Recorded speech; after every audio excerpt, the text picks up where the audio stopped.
Oh, Damn. all right. Speaking of hands getting cut off is a little bit of a diversion. I saw two black dudes have a machete fight today at a gas station. Oh, not with my own eyes, but on the internet. And they both got up. I saw the after. Like one of them's head is like split open, but one dude gets his hand literally chopped off in the fight, like it's Game of Thrones. Like dude cut the other guy's hand off, and then the guy's got no hand. He's got a stump for where his wrist ends, and he retreats a little, and then the winner, clearly because he has two hands, he's like, yeah, motherfucker, and like walks off. And then dude, the loser, runs back in and grabs his own hand because he's gonna need that for later, That's good. Yeah, he's still got his wits about him. Well, you better hurry, by the way. You got like probably 10 minutes to get to the hospital. He sauntered to that hand. Yeah, I know. I saw the video too. He was meandering. But I've always wondered that. You see that in London with all the Pakistanis and the Muslim refugees, and they're always fighting with machetes. And I never understood that. Like, what is a machete fight? How does it last more than 1 second? Like, I get you anywhere in your body and you're toast. These guys I saw the after of these guys, and they were cut open everywhere. They were like, but they weren't like deep enough to get to like vital organs. You'd have to hit like a blood vessel, like a jugular, or like their, femoral in their groin or something. But it's mostly their hands. Obviously, that guy lost his fucking hand. I've never seen that before.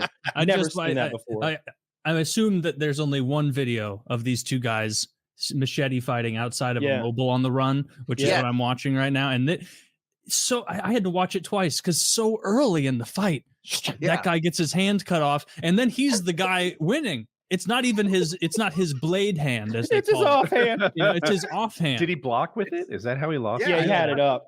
You believe it or not, Woody, that's like day one of sword fighting class. This is machete fighting. We have different rules.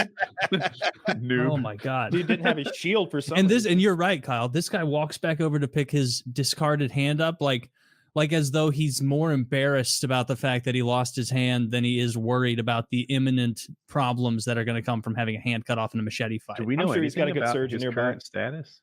I saw a clip. They probably sew the hand back on and then took him to jail, right? Like you can't have machete fights outside of gas It's mutual stations. combat as far as Big I'm boys do what concerned. they Look, want. if two men show up and both of them just happen to have machetes, like, come on. This was mutual combat. They both agreed to this. I don't see why anybody would go to jail. Ooh, what is that term called? Mutually agreed combat? Like I've heard dueling? it before. Like a We're legal back duel. to the know Like a nothing legal guy. duel. Yeah, You ever heard of mutual combat? No. I forgot the exact term of it. There's a term where, Oh. like, legally, where you can both agree to combat, and it's not even against the law. It's not Well, everywhere. It's a good law because you're fighting with your brother and you're half kidding and maybe the play fighting got carried away, but it's not a big deal. And you were not jumped by anyone. This is your twin brother. And you should be able to say to the cops, no, this isn't what you think it is. We were arguing about Pepsi. But the Proud Boys, Max and John, they did 4 years for fighting Antifa. It couldn't have been more mutual combat. Antifa said, do you want to go? And they said, yes. And then the cops said to Antifa, do you want to press charges? And the Antifa said, fuck you, pig. I just got punched 70 times. Where were you? Which is how they say no. Yeah. And that's so the cops went, all right, out of my hands. I'm going to go now. And the Antifa guy didn't go to jail? Just the Proud Boys? No, they weren't identified. I think you should be able to square off. I honestly think dueling isn't a bad idea. I like the idea, especially the old gentlemanly duels where, like, we're going to shoot our guns in the air. This was just but you slap somebody in the face, have a duel tomorrow at noon. I like that. I think we should still do that. Can you imagine the diarrhea you'd have the night before? You have to go to a duel. I'm not eating dinner that night. I'm just sitting on the bowl, just exploding. I'm not sleeping that night either. No, you'd be so tired going into your life-determining duel. You'd be so weakened from the diarrhea and the no sleep. I remember even in school in the 80s, it was pretty common. Like, you're going to fight, Clinton Badecki by the abandoned baseball diamond. And you're like, when? Now? Because that's a bummer. But no, tomorrow after school. And you're like, that's in 1 million years. I have so much time to fear before then. I've been in that situation a couple of times. It's awful. Just the butterflies in your belly all day long. For me, it was at the bike racks. Like, at the bike racks, they're going to be waiting for you. Well, darn. Shit, that's where my bike is. Yeah, right. Like, what, I'm going to knock over there? I'm going to walk home? Or did you ever get like like Barry Pueblo's looking for you. And it's never like a wimp that's looking for you. Oh, Like, yeah. always No, like it's a not. big guy. No, Oh. it's And the you're guy just who like- turned into a man in 10th grade. Yeah, it's the guy with a beard. Well, this particular guy, Ashley McClimate, he was a rockabilly and he had a gun rack on the back of his truck. He had a truck in high school, but you can't have guns in Canada. So his gun rack had like a chain, a baseball bat, like stuff, but not guns. Weapons, though. Yeah.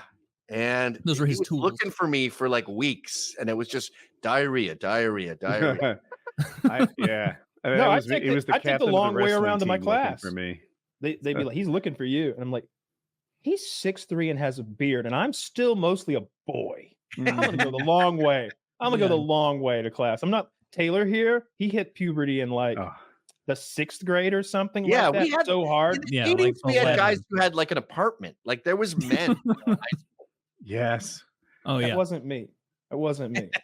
I thankfully, I didn't ever have to deal with a meet me at the bike rack situation because you were the guy. I never wanted to meet. I never wanted Did to you ever fight get anybody at the roped bike in? rack. Taylor, Johnny wants to meet me at the bike rack. Will you please come? I did not. No? I avoided. I was a pacifist pussy. I did not do any put up your dukes action in high school, but I was large enough that nobody also wanted to fight me. Didn't you also wrestle? I did wrestle just in Probably middle school, helped. but I played hockey also, and so like those carry reputations of like, oh well, don't mess with the Taylor wrestling was a hockey. terrifying 9th grader. Yes. I was a Don't big mess ninth with grader. the 6 foot tall wrestling hockey player. That's a no brainer. What Done. you're Yeah. looking at now is his 9th grade silhouette. There was no chance. Dude, I've said it before. Eric Like it was me and this other guy, Phil. We were the only people in middle school who were growing full beards, and he was a fucking weirdo, and people would bully him for it because it wasn't cool to be like an adult yet. And so I shaved meticulous. My dad taught me to shave at like 12 very early, and so I'd go in fully baby face because I didn't want to get mocked like Phil. And then I showed up in 9th grade, and everyone's like, "Whoa, Steve's got like 5 facial hairs," and I'm like, "Oh, it's cool now, is it? Oh, Dude, now it's you're cool. so- Okay." Not only was I incredibly late to hit puberty, but I broke 100 pounds in 10th grade. Right, at 15 years shit. old, I cracked triple In digits. 7th grade, I wrestled at 140. Jesus Christ. Not only that, but when puberty did hit, it trickled in so slowly. I remember it was on this show. Kyle said something that blew my mind. I was telling a story of how pubes grew in, how you had these like patches of crabgrass on either side that didn't bridge the middle. And Kyle's like, Woody describes a stage of puberty I never had. Like apparently normal people have puberty all at once, whereas mine leaked in. It was all. Oh yeah, it was like waking up one morning when I was 11, just being like, "Whoa!" Like like hair was growing like bamboo that night. Yeah, You I've could never visibly heard of see it. Mickey Mouse ears merging in the middle. It's usually That's a they fair start out near the description. base and then they spread out. And it No. goes that way. Not you. Not with You had like a George Costanza head. He had a shoehorn baldness on his dick.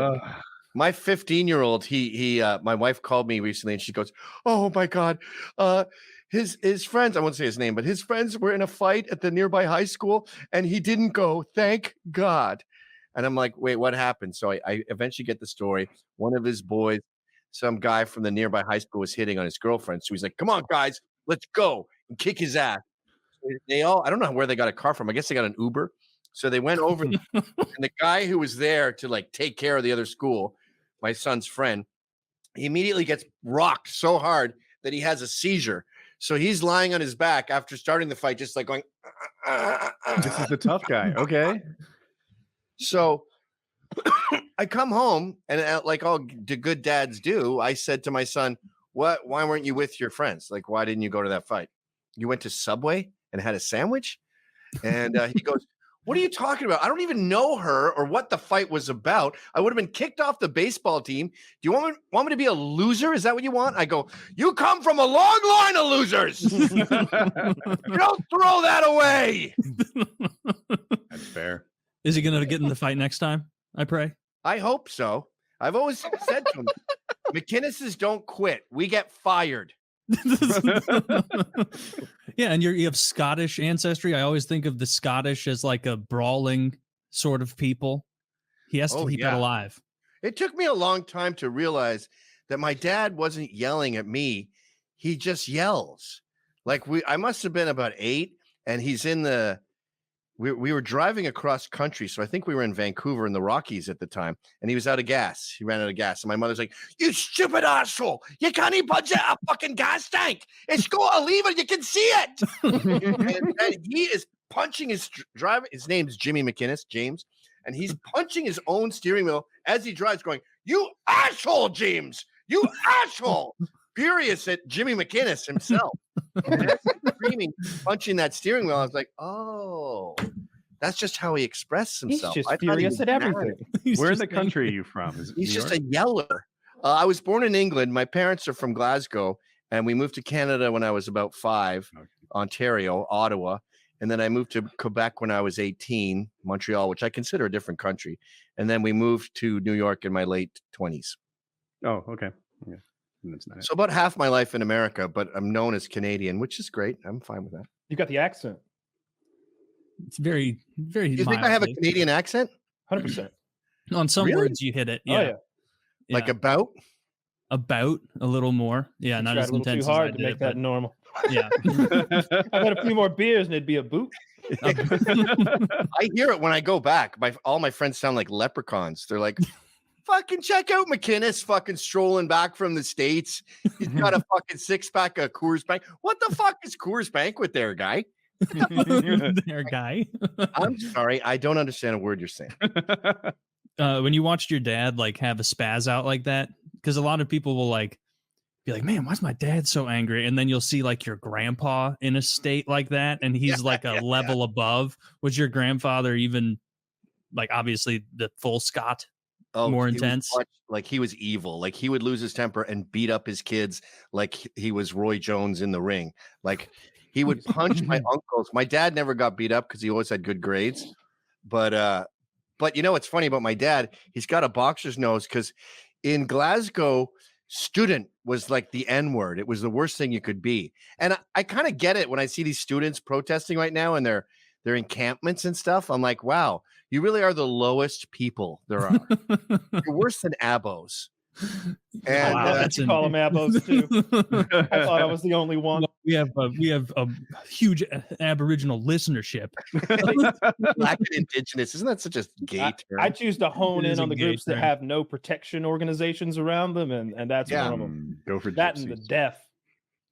So students are losers Say right whatever now. you want about Ruin them, I their don't brand. But back when my dad was young in the 50s in Scotland, you do these things called O levels. There's a really good system. I wish we had it here, and they don't do it in Britain anymore. Oh. So at 14, you do your O levels. If you're smart, we're paying for you to go to college. If you're not, we're paying for you to get a trade. And they would separate the wheat from the chaff. And it didn't matter if you're rich or poor. If you're a dumb, smart guy, well, you can get a trade, or you can just have your parents take care of you, whatever. We don't care. And if you're a smart, poor guy, you're going to private schools. So my dad was in the slums, but he had a private school uniform with the tie and everything. And they'd call him a student. And he'd have to fight every day. So he ended up being a great fighter. But his father would just beat the shit out of the ones who didn't get the scholarship at their O levels. Jesus. And like he would fight them like a man fights he'd be punching them down these marble steps at the age of 12. Just a violent, and he was a communist too, a violent communist piece of shit. He was actually a communist, like a real deal. The real deal. He was the head of like the Glasgow Communist Party or some shit. That's so not what I picture when I think of Scotland. He had to have been a weirdo over there too, right? Scotland, Canada, Ireland. Anyone who's near a big guy, they are super lefty underdog.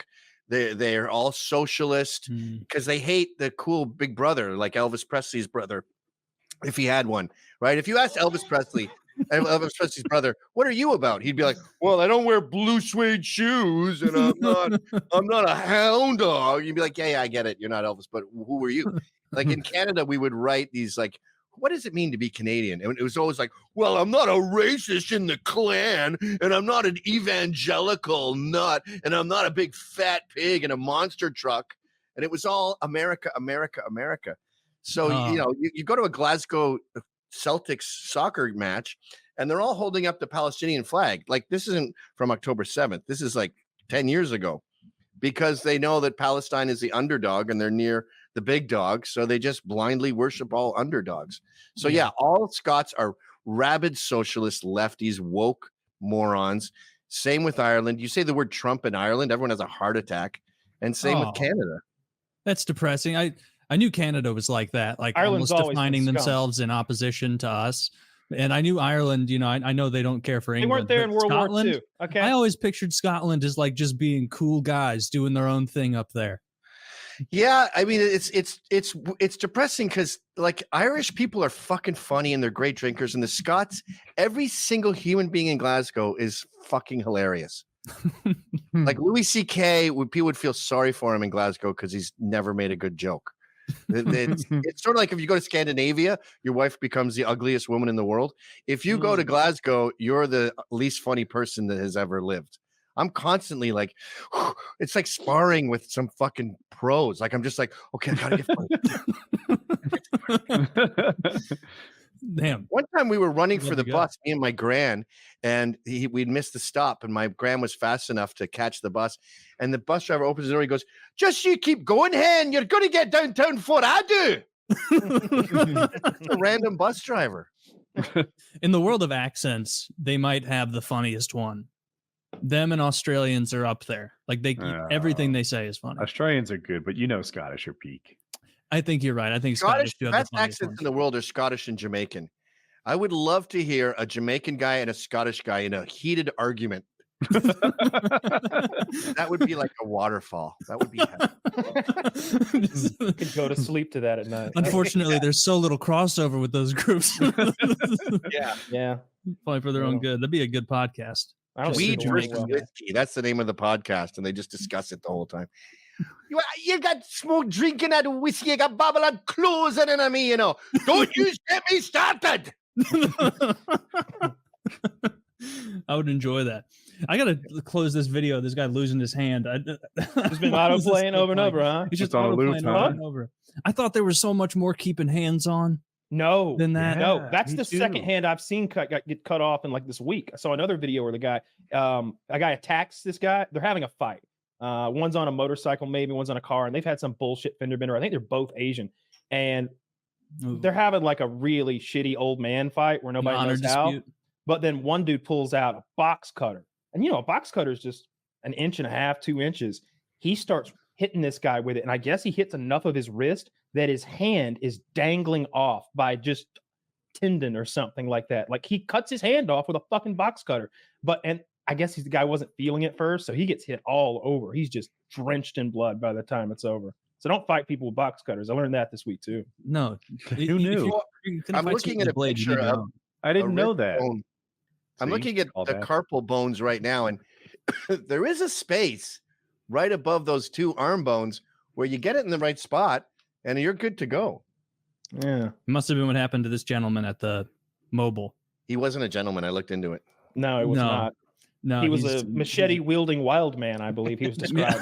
Is that what they said? The machete-wielding. That's what I'm calling him. Jesus. Was that America? Is that no? They were speaking. Well, they weren't speaking English, so who knows? By the way, it wasn't mutual combat legally. So there's no way to possibly know if they were in America or not.